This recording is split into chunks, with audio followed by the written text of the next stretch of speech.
Y en estas noticias de tanta solidaridad en momentos tan difíciles, hay otras que no se miden necesariamente por las donaciones, sino por hechos políticos, hechos políticos. Por eso, para nuestro numeral de hoy, ser solidario es, he querido invitar a la más importante y sobresaliente voz de la oposición. Me refiero al excandidato presidencial, hoy senador de la República, Gustavo Petro. Porque ahí también hay señales que debemos apoyar y rescatar. Senador Petro, gracias por atendernos. Muy buenos días. ¿Cómo está, Julio? ¿Qué tal? Te escucho un poquito mal, pero ahí vamos. Sí, yo también regular, pero ahí vamos.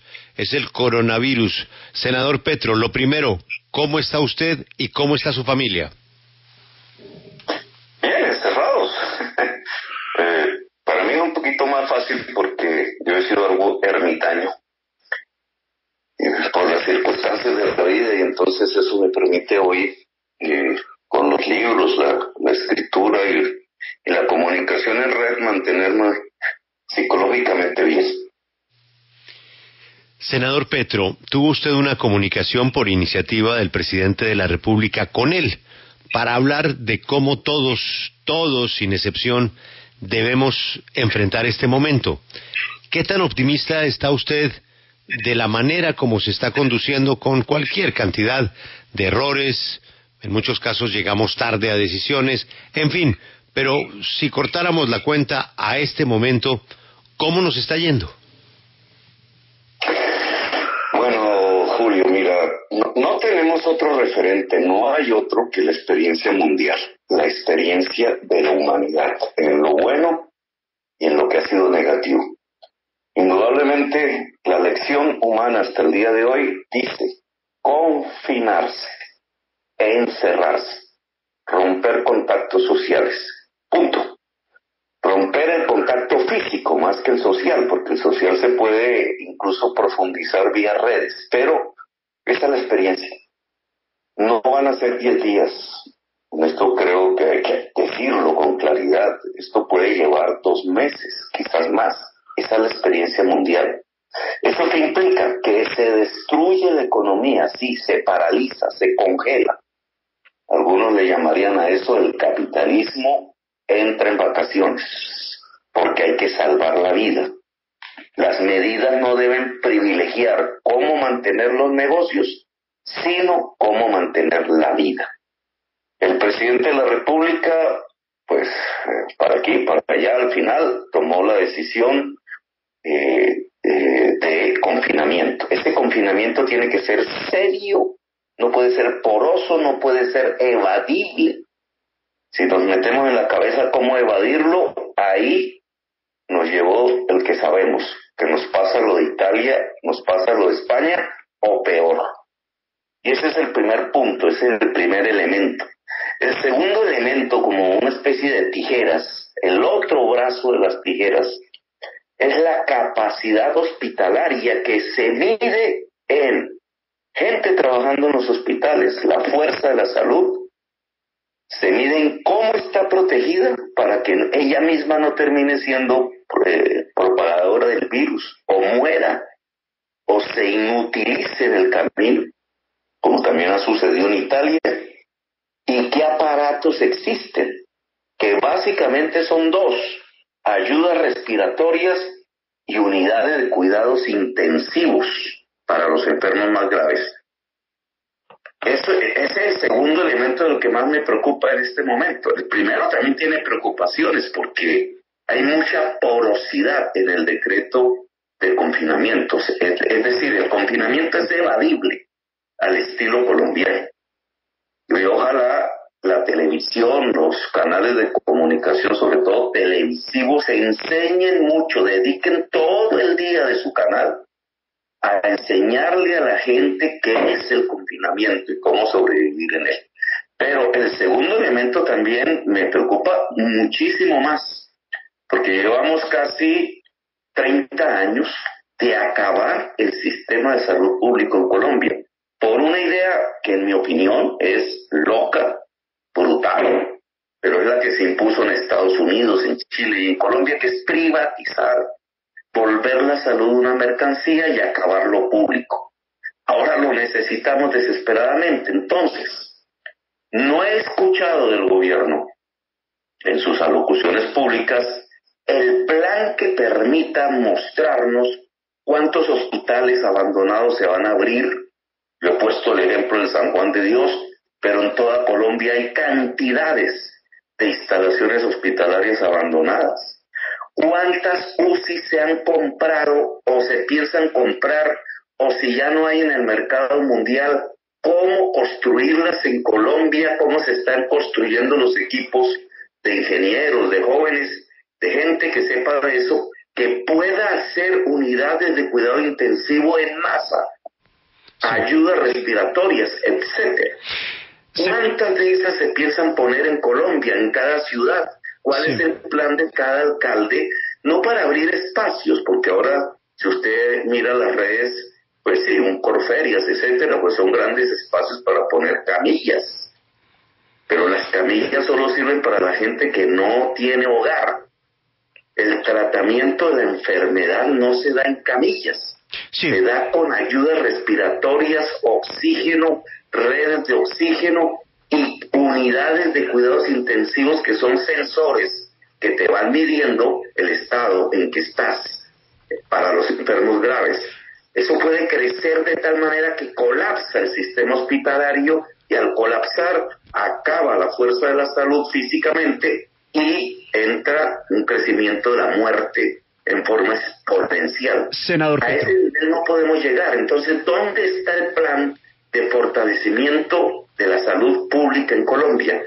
Eso, en otras palabras, es devolvernos en cuestión de horas todos los 30 años de destrucción de un bien común que era la salud pública en Colombia y su fuerza humana de trabajo, que es lo esencial, porque por encima de los aparatos y los ladrillos está la gente que yo llamo la fuerza blanca. Senador Petro. Mal contratada, mal pagada, mucha desempleada, no se ha contratado a los desempleados, etcétera. Entonces, Senador aquí Petro, yo veo un tema que no se ha anunciado públicamente. Claro, permítame preguntarle por los detalles de la implementación de esa emergencia social y específicamente por uno que ha generado muchísima polémica, el decreto 444, que establece los mecanismos para financiar las medidas para enfrentar la crisis derivada del coronavirus. Aquí hay dos posiciones, la de la alcaldesa mayor de Bogotá, Claudia López, que ha dicho que es inaudito que el gobierno se aproveche de esa emergencia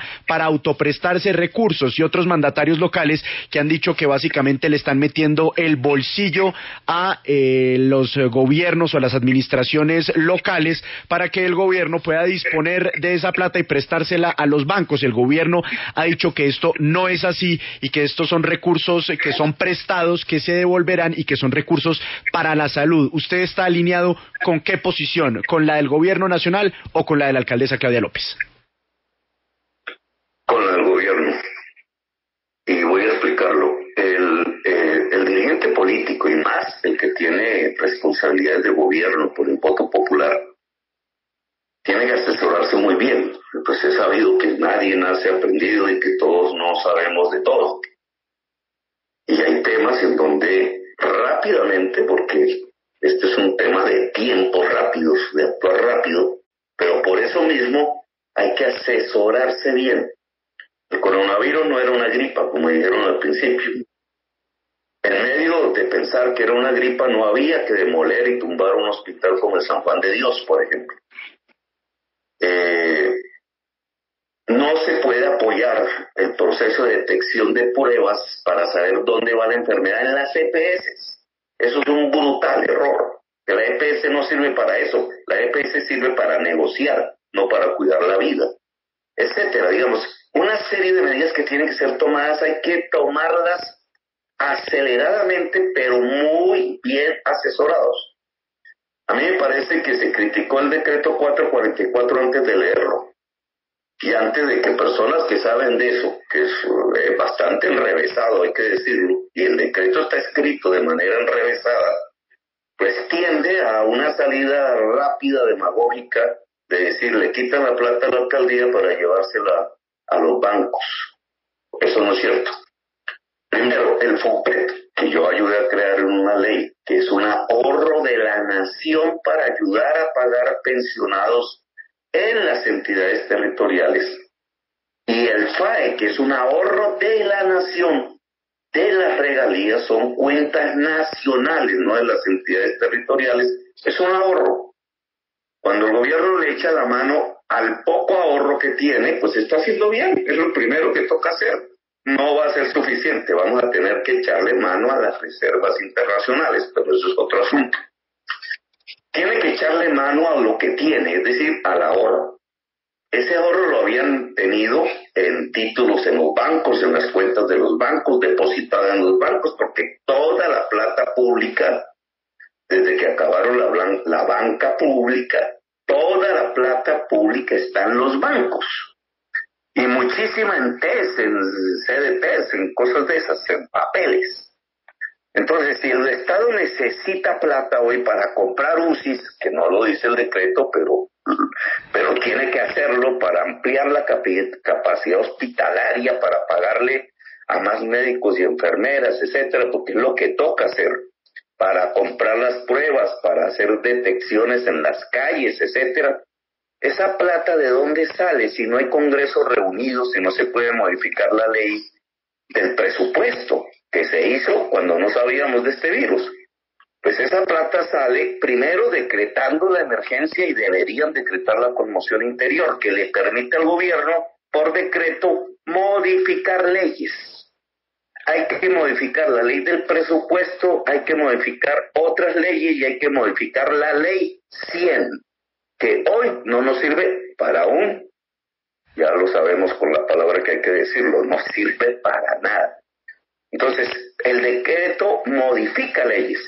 Ahora, ¿qué es lo que hace el decreto? Pues coger los ahorros del gobierno nacional, sacarlos de los bancos, no meterlos en los bancos, sino sacarlos, y para eso hay que hacer unas operaciones rápidas en donde esos que habían invertido en TES, en títulos, se vuelva plata, incluso dólares, para proteger el recurso, se vuelva plata, y con esa plata realizar las operaciones de fortalecimiento de la red hospitalaria, etcétera, lo que hay que hacer.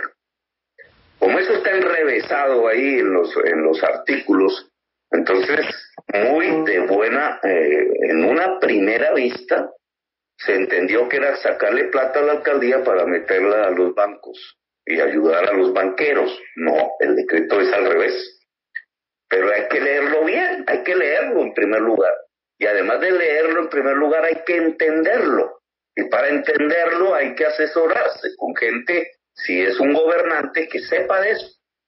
Sí. Aquí se hizo una reacción muy rápida, se levantó pues una oleada de protestas que yo entiendo, pero nosotros no podemos impedirle al gobierno que tenga los recursos de emergencia para la primera fase de atención de la epidemia, porque eso sí que sería suicida. Entonces me parece que hay que ligar un poco las palabras al cerebro con rapidez. Y segundo, el control social y la protesta social, que ahora cada vez será más en redes, hay que ubicarla en los objetivos que toca.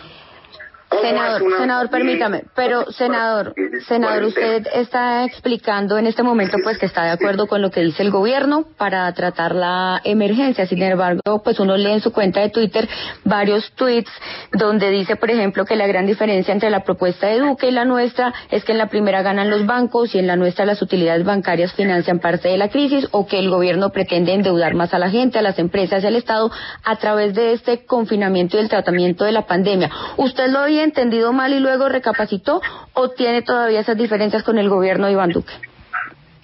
Sí, pero no me estaba refiriendo al 444, sino a otro asunto que ya iba para allá, que es este tema, digamos, cómo una familia se sostiene, de cualquier estrato social, se sostiene en una cuarentena, que pueden ser 2 meses, en una casa, en un apartamento, en cualquier lugar de Colombia. El gobierno que ha propuesto, en otros decretos, ha propuesto ayudar a los más pobres, a lo focalizado en la política social tradicional del gobierno. Entonces, los familias en acción, etcétera. Ese es un grupo pequeño de la población que recibe ayudas, sí, los más pobres, y se necesita que las reciban. Pero, por ejemplo, un señor taxista que se le ocurrió comprar un apartamento pequeñito por allá en Bogotá o en Medellín o en Barranquilla, no va a tener ingresos, no es beneficiario de esas ayudas porque estaba un poquito mejor económicamente.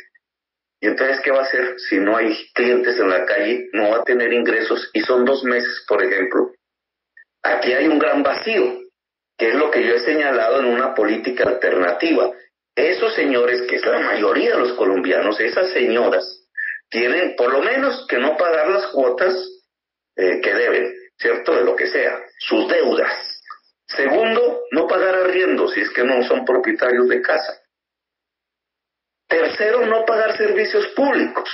En el caso de los servicios públicos tendría que pagarlos el Estado. En el caso de los arriendos es un sacrificio del arrendatario. Y en el caso de no pagar deudas y que no se le cobre intereses por ello, es un sacrificio de los bancos. Estamos en una economía sobreendeudada. El señor también puede llamarse una empresa, pequeña, mediana, etcétera, sobreendeudados. En tiempo de pandemia no podemos estar sobreendeudados, porque si no quebramos cada cual, la gente va a desesperarse y va a salir de la casa a buscar ingresos y nos llevó el virus. Entonces, esas medidas que son las que yo vengo pregonando, hay que hacer una política de ayuda económica a los hogares, a las personas y a las empresas, en el sentido de no pago de arriendos, no pago de servicios públicos que asume el Estado, no pago de deudas que asumen las utilidades de los bancos en lo que tiene que ver con intereses. Esa política no existe en Colombia y hay que implementarla para que el confinamiento sea serio y profundo y entonces podamos sobrevivir el virus. Ese es un elemento y a eso es que hace referencia mi trino. Es decir, la presión social, en lugar de ir contra el 444, que es la forma de financiar el gobierno, debe ir, es porque el gobierno tome las medidas que otros países han tomado, como Francia y acaba de hacerlo España y otros. Es no arriendos, no deuda, no servicios públicos en el sentido de no pagos de servicios públicos, pero sí de suministro de servicios públicos. Eso por el lado, digamos, de la ayuda al confinamiento. Y por el otro lado, sigo viendo sin claridad. No lo dice el ministro de Salud, yo no lo conozco, ni en el Congreso pasó, porque toda esta circunstancia lo nombraron fue después de que se acabó el Congreso. Sí. Pero yo no noto un ministro de Salud que sepa del asunto. Y por tanto no veo los planes ni locales, no lo veo en Bogotá. Lo único que he visto en Bogotá es la decisión firmando un contrato el 15 de febrero de tumbar el San Juan de Dios, que es un símbolo de la salud pública de Colombia. No veo en ninguna parte un plan serio de fortalecimiento hospitalario de cara a la pandemia. Porque sí, podemos poner hoteles donde se ponga la gente que no es la más enferma. En un hotel no puede estar la más enferma, es la gente que no tiene casa y que está en la calle, de pronto hasta enfermos leves. Pero los enfermos graves, que van a ser miles y quizás decenas de miles si no nos ponemos las pilas, tienen que tener unos espacios de tratamiento adecuado en hospitales con el nivel necesario, que implica ayuda respiratoria, se implica unidades de cuidado intensivo, y implica médicos y enfermeras y gente que esté atendiendo. Sí. Esos 3 elementos, empezando por la gente, que implica, entre otras cosas, el tapabocas.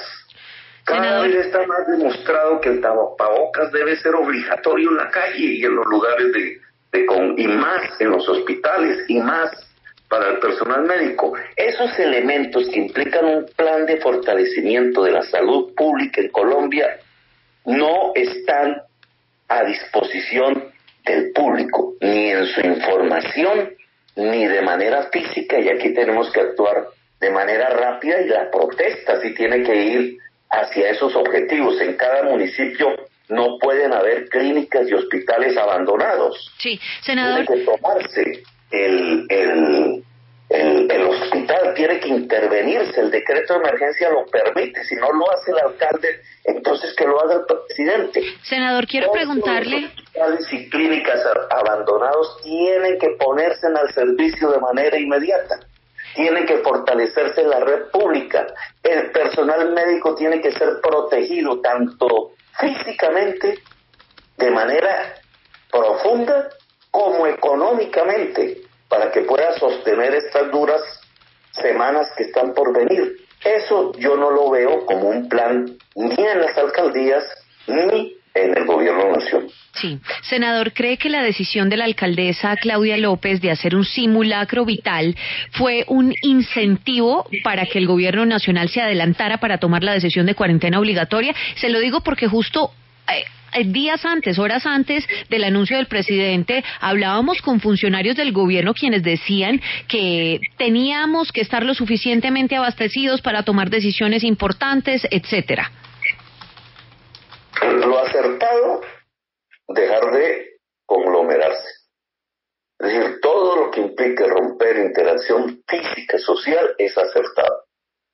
Haber entrado en una, ¿cómo se llamó? El simulacro, pues la idea central es acertada. Ahora, no se debió llamar simulacro, se debió haber llamado como tocaba, confinamiento permanente, obligatorio y de largo plazo. Porque en eso tenemos miedo de afrontar la realidad. Entonces, al poner la palabra simulacro y más en puente festivo, pues entonces la gente, mucha gente, no toda obviamente, pero mucha gente creyó que era el puente. Pero el problema, digamos, lo positivo es tomar la decisión de romper contactos sociales físicos. Lo negativo que es que hay una competencia, eso se ha dado en otros países del mundo, hay una competencia entre autoridades, hay competencia entre ministerios, en España los de la economía no quieren lo que hacen los del gasto social. Las entidades locales no quieren lo que hace el gobierno nacional o compiten, y a veces es por imágenes de corto plazo, por aumentar la imagen de corto plazo. Aquí todo eso se va a la caneca de la basura, por no usar otra palabra. Aquí lo que importa es salvar vidas humanas. Entonces, digamos, la decisión es acertada y debió tomarse incluso antes, pero la realidad es que las autoridades tienen que ser concertadas. A mí, ustedes saben, competí con Duque, que soy la oposición a Duque. No me gustan muchísimas cosas de lo que está pasando en el gobierno nacional, comenzando por el Ñeñe, que además me perjudicó directamente y a un proyecto político nacional que valía la pena que pudiera gobernar a Colombia. Pero eso no me senador, a pensar que si queremos salvar vidas humanas hoy y mañana y pasado mañana, tiene que haber una unidad de mando. La sociedad toda, podemos presionar a esa sociedad de mando, tenemos cómo, pero no se puede romper la unidad de mando porque perdemos la batalla. Senador, usted dice que en el país hay un montón de clínicas UCIs abandonadas y que el gobierno nacional y los gobiernos regionales no han anunciado nada al respecto, pero déjeme decirle que en varios departamentos como en el Valle del Cauca se habilitarán clínicas como la de Saludcop en Cali que no están actualmente funcionando. ¿No cree que hacer estos pronunciamientos ayuda a desinformar a la población? Sí, hasta ahora. La verdad es que en Colombia había una desinformación muy grande, comenzando por confundir el virus con gripa. Y la presión ciudadana está actuando, y por eso hay que, los que podemos en cierta forma dirigir parcialmente esa opinión, tenemos que tratar de ubicar bien los objetivos. Hasta ahora algunos alcaldes empiezan a pensar en esas estructuras que andan por ahí botadas a la mano de Dios. Y hay muchísimas. No más ahí en Sopó, recuerdo que hay una que era de Saludcop y que debe estar por ahí, botadas. Todas esas estructuras, le voy a poner por fases lo que toca, de acuerdo a la experiencia mundial. Toda estructura hospitalaria que tenga, que sea un tubo para llevar oxígeno, tiene que ser puesta al servicio público en el tratamiento de la enfermedad. Ese oxígeno es el vital en la estructura. El problema no es el ladrillo, El problema son esos tubos, son esos gases y la posibilidad de llevarlo al enfermo a través de unas máquinas. Segundo, si eso ya no es suficiente, además de tener todo lo que se dejó abandonado en actividad, si eso ya no es suficiente, toca poner, y ojalá no lleguemos ahí, la red privada administrada por el Estado en función de la epidemia. Y ahí va a aparecer un elemento que es lo que le toca a los médicos españoles e italianos hoy acometer. Y es que a veces les toca seleccionar ante una sola cama de unidad de cuidados intensivos quién muere y quién vive para usarla, que es lo que se llama el triaje militar, que se usa en tiempos de guerra. Una decisión terrible, pero es la que ya toman los médicos, porque allá también dejaron morir sus sistemas de salud por este virus mucho más peligroso que se llama el neoliberalismo. Senador Gustavo Petro, gracias por atendernos y presentar su punto de vista sobre lo que está pasando con el coronavirus y el manejo en Colombia. Como siempre, ha sido usted muy amable con la W. Bueno, Julio, permítame terminar solo con una cosa. De esto vamos a salir con una idea mundial. La salud pública es un bien común, es un derecho fundamental de toda la humanidad y por tanto ese bien común hay que construirlo, fortalecerlo, volverlo despierto y activo en cada momento, porque en los tiempos de cambio climático este no va a ser el primer virus, nos van a caer muchísimos más.